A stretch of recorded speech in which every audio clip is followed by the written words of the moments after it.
Hello, welcome back to another episode of the Musical Mayhem podcast. I'm Lewis. Today, joined by my good friend, Mr. Jacob Gover over here. How are we, Jacob? I'm good. Got quite a few things to talk about today. We have. With my own EP, music I'm really producing. You know, typical things. But yeah, speaking about that, I'll let Jacob talk about it, actually. You know, I think he knows a little bit more than I do. So, what he means is, my music. So, basically, welcome back. Thank you, Lewis, for that ever so wonderful intro. And, God, it feels like it's been ages since we've done the last one. It's literally been 2 weeks. Yeah. You're going to have to excuse me for a minute. I need to finish this.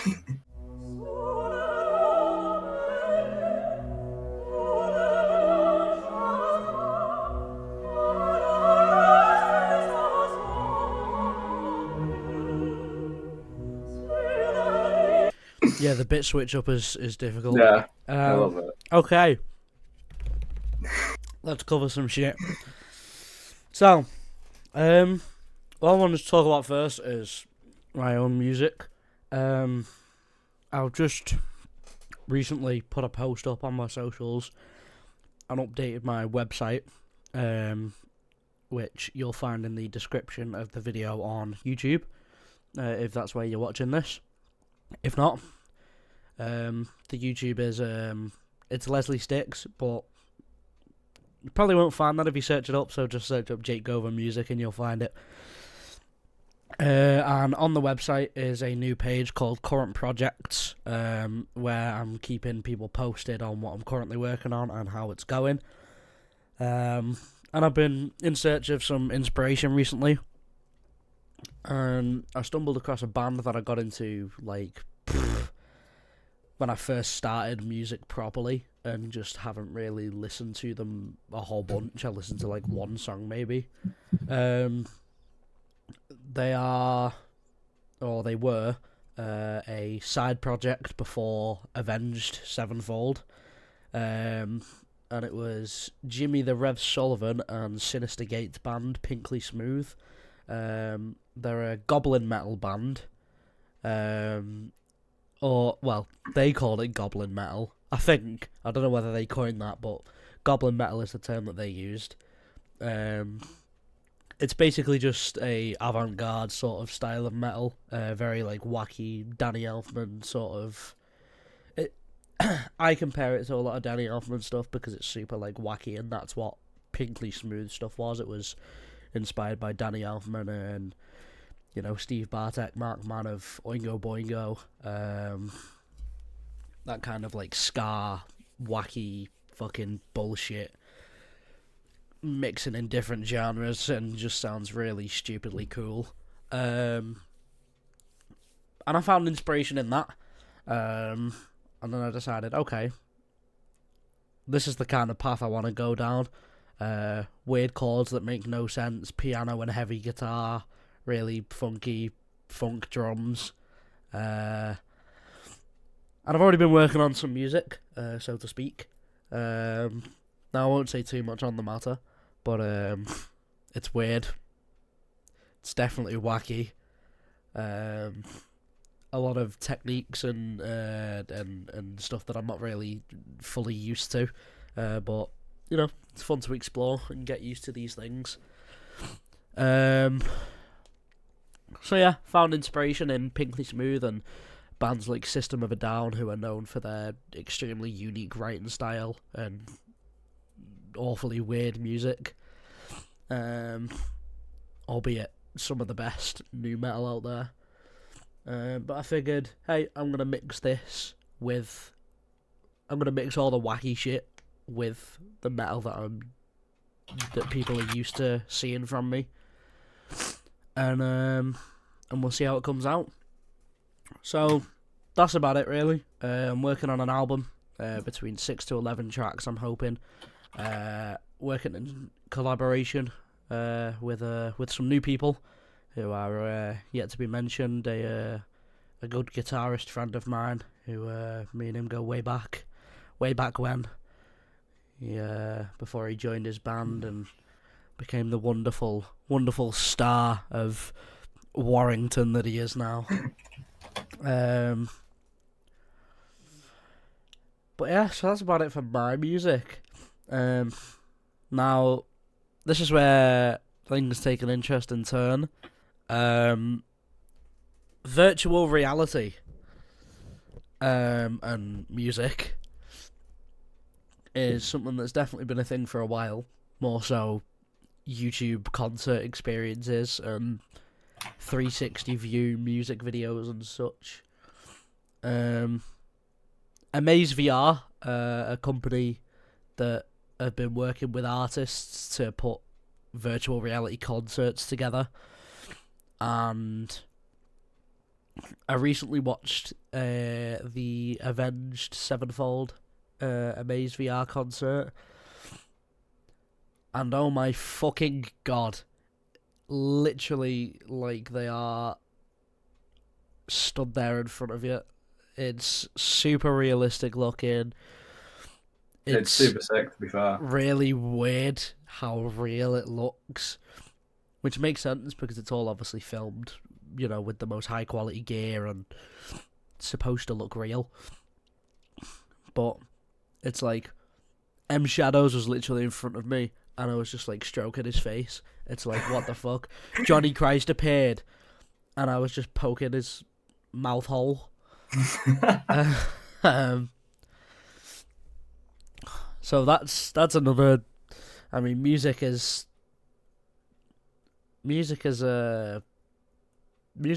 taking a weird turn. I mean, with virtual reality and stuff, especially, it's like, where will music be in the next few years? What experiences will we have? Like, how far are these virtual reality concerts gonna go? Are they gonna become a permanent thing? Will live shows stop happening? I doubt that, to be honest. I highly doubt that, but yeah, live shows. They make so much money from them. Live shows, and everyone loves them. So could be lessened in a sense that, as opposed to a band playing a smaller venue, or. Well, not lessened. I mean, the live shows could eventually even be in virtual reality.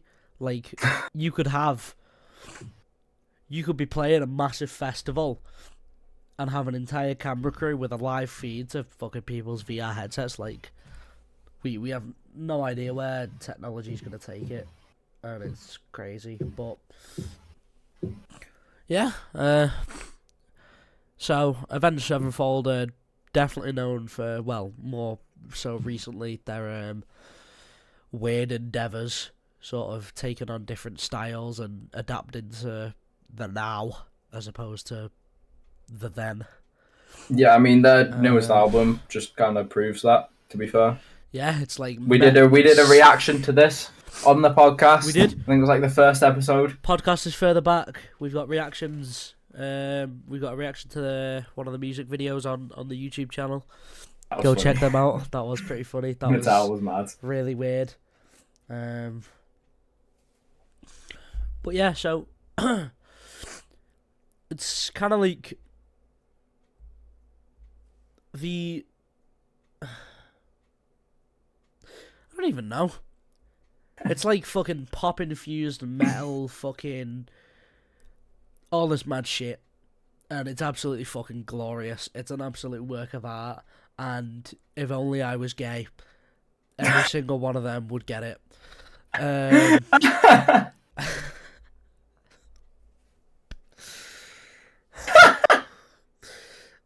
can't believe you just said right, that. I can't lie. That was more of an intrusive thought that escaped, and less of a I was actually supposed to say that. That's on the internet now, bro. I was just looking you've just outed yourself. That's on the internet. I was just now. looking at a picture of them. That's not getting cut. Oh no, no uncut podcast, bro. Bro, that's going to be the clip from this podcast that he uses on everything, like TikTok and shit. Yeah. So yeah, that's the turn that music's taken. And I don't know. I mean, in terms of my own music, for example, and from a perspective of someone who writes music themselves, I don't particularly fancy stepping on this sort of new era metal train. As much as I love Avenged, I don't think I could produce anything as sick as that. Like, I mean, they have so many different instruments doing so many different yeah, things. It's hard to do that. to infuse all of that into a track that it's just me working on would be, one, incredibly difficult, and two, And to make it sound good too. true, and two, not really my style. Now, what is my style is actually our next topic, and something that we also spoke about literally 5 minutes ago. Pinkly Smooth. So, I don't know if I've ever mentioned it on this podcast, but I know I've mentioned it pretty much anywhere else you can find me. Jimmy the Rev Sullivan, Avenged Sevenfold's previous drummer, before his passing, rest in peace, the GOAT, is my musical influence. He is the reason I play drums and create music, as well as Avenged. I mean, you know, if I didn't discover that band or that type of like metalcore, I don't think I'd have ever been interested in recording my own music. And after my discovery of Pinkly Smooth and fully delving into them recently, I decided. And this is another pointer to mention. The album that I am producing currently, which there's definitely no set release date or sort of deadline on it that I want to finish it by. I'm hoping next year at the least. Start of next year at the least. But yeah, the album is going to be sort of an ode to Jimmy and sort of everything he lived for and lived by, from the absolute wacky fucking musical style to just the absolutely stupidly loud and obnoxious personality that he had. The album is also hopefully going to feature vocals from yours truly in a really weird, demonic, screamy manner. Not clean vocals at all. So, if you're not into the weird fucking wacky shit, then give my album a miss, please. Spare me the criticism. I'm only joking. It's going to have a mixture of all sorts of things, but Pinkly Smooth are definitely the biggest influence on it, and that whole sort of goblin metal. I don't want to call it that because I know what the actual style is, but I don't know. I really like that term, goblin metal. It's funny. It sounds good. It's my type of metal too. I'm like, Yeah. how tall am I? 5'5". I'm a little goblin. Like a fucking goblin, yeah. Yeah, I'm a goblin that makes metal. I am the goblin metal. Just the whole thing. It's me. Yeah. But yeah, that is, I think, just about it for all I can say on my album and its influences, and all I wanted to talk about related to Pinkly Smooth, really. Now, this is kind of the main subject of today's podcast episode. We said last time, I was stupid and forgot to put the poll on YouTube and Spotify, so we didn't actually get any responses from the listens that we got on Spotify, but I said to recommend video games for us to sort of listen to the soundtrack from and give our opinions on. We're going to skip right over that because I didn't put the polls up. So we kind of can't. But we are going to talk about video game music and our favourite video game music because it's video game music. It's great. I I mean, I've been playing games for as long as I can remember. First game I ever picked up, I was like fucking 3, and it was probably, I think it was Super Mario 64 on the Nintendo DS. Oh, yes. That's a good one. Heavy, and that's it. I think that's when my fucking childhood Mario obsession begun, which I'm sure the majority of kids have gone through. God, those games have great soundtracks too. They do. All of them, to be fair. But yeah, let's hear from Lewis. I've been yabbering on for the past 14 minutes. What's your favourite game and soundtrack specifically? Well, to be fair, whilst you were talking, I was actually getting up some couple games, couple soundtracks Oh, sweet. that I quite like. Obviously, got to give a good shout out to Doom. Bro. I mean, you've got to. Mick Gordon, the It's fucking god so on the good. Doom soundtracks, bro. Playing Doom and hearing that music is amazing. It's fucking brilliant. Absolutely beautiful. Going back to Mario, Super Mario Sunshine. Super Mario Sunshine has oh some my good god. music. Super Mario Sunshine's got some brilliant music. Yeah. 64's got Jeez. some good stuff. Odyssey, basically every Super Mario All game. the Mario games have got brilliant They're music. all amazing music. A game I love, Hollow Knight. One of the bosses, Nightmare King Grim. That is a beautiful soundtrack. I absolutely love the music from that boss fight. It's I don't know how to explain it. It's like the instruments they use. It just matches the boss so well, and how the boss attacks and everything. It's beautiful, absolutely beautiful. Got to mention Dark Souls, Elden Ring. You know, just the Elden Ring OST, amazing. The Elden Beast theme when you find Elden Beast, beautiful. Just Dark Souls itself. Souls games have an amazing music. Note this down for everyone watching at home. Go listen to these fucking things or play these games if you haven't, please, for the love of God. Yeah. You will be touched on spiritually, mentally. Yeah, you will be mentally and emotionally touched. You won't regret it, genuinely. In ways you never imagined possible. Oh god, I'm digging myself an even bigger hole here. Yeah. A game we played fairly recently, Terraria, the Calamity mod. One boss in there called Yaron. The boss music for that boss. Bro, when the vocals just come flying in midway through, like, what the fuck? Yeah. Just the instrumental itself is beautiful. It matches the boss fight so well. It makes you just have such an adrenaline rush whilst fighting the boss, the music. And then during the second phase, these vocals hit. Bro. Even beautiful. Even like Terraria's bass music, I think it's just the way it's not.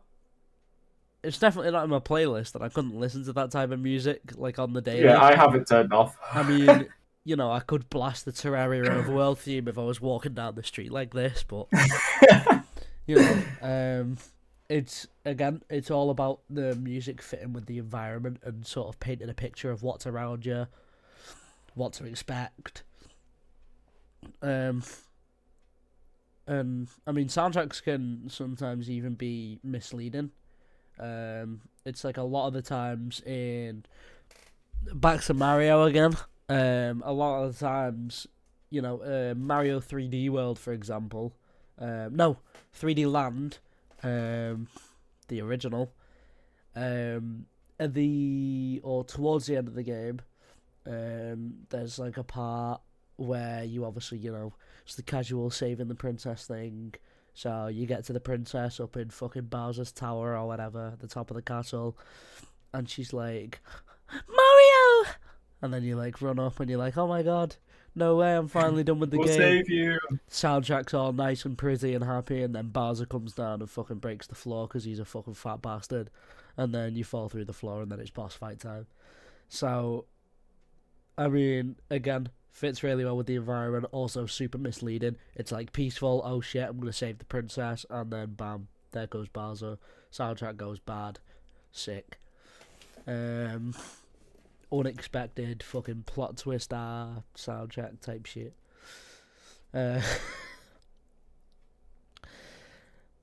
Wow, there's a lot of video games out there. All with amazing music. I mean, Destiny 2 actually Bro, Destiny has 2's some. music's brilliant. It's got some Oh, really good mate, music in it, especially for most of the boss fights. Even Destiny. just roaming around, amazing. It was for me because I don't know if you ever played Destiny. I personally, I haven't though. I never had the chance. So there was the raid, and it was a DLC on it where you fought Oryx. His soundtrack and that was fucking brilliant. And then Destiny 2, they brought it back for the raid. Oh my fucking god, bro, shivers down my absolute fucking big, massive, ridiculous spine. Absolutely nutty shit. And Destiny's music is like, it's super chilling too, because all the bosses are like, it's not really like super tense music either sometimes, it's like quite mellow but super dramatic. But yeah, I mean, music's great. Music's brilliant. Music's everywhere. I don't think these games would be what they are without the music they have in them. Yeah, I mean, music just in general, especially for games, adds so much. Like you can get into a game a lot more just by hearing the music for it and doing like specific activities. Having such like banging music makes you want to play the game more and enjoy the game more. It does it with all of them, really. Yeah. It's like, let's go back to Doom. If you're just flying around with your super shotgun and your fucking meat hook, killing demons, and there's not some big ass banging metal track playing, it's not gonna be the same. You're not gonna be flying around killing demons to fucking. I mean, you could be that type of person, but I think that sounds pretty fun, to be fair. you know, another thing that completely changed video game music, and another game that completely changed video game music and its future as a whole, I think, is Elden Ring, because not only does it have a brilliant fucking soundtrack, it's also got absolutely amazing musical ambience. It's like You can genuinely sit in the loading menu for hours. yeah, just walking through Limgrave, and it's like the music's there, but the noises are what's being focused on. You can hear, the wind blowing, the trees rustling. You can hear little sounds of whatever the fuck's around you. All until you're interrupted and put to a halt by Tree Sentinel and his big annoying stupid fucking weapon. And his fucking silly shield and his fucking stupid bastard horse. Tree Sentinel hater, certified. Yeah, same.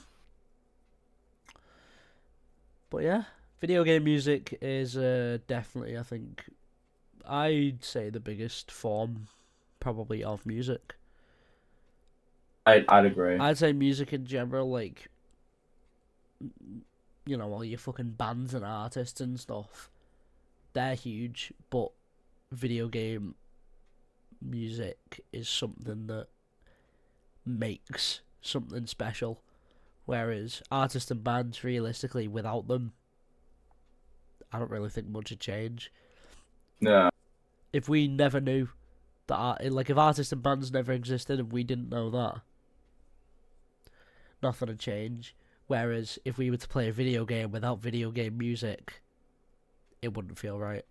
No, honestly, I'd just be quite boring. Yeah, even if we didn't know that, even if music didn't exist in video games, and we didn't know that, we had no clue, we were just playing the game without music like it was normal, I feel like something would feel off.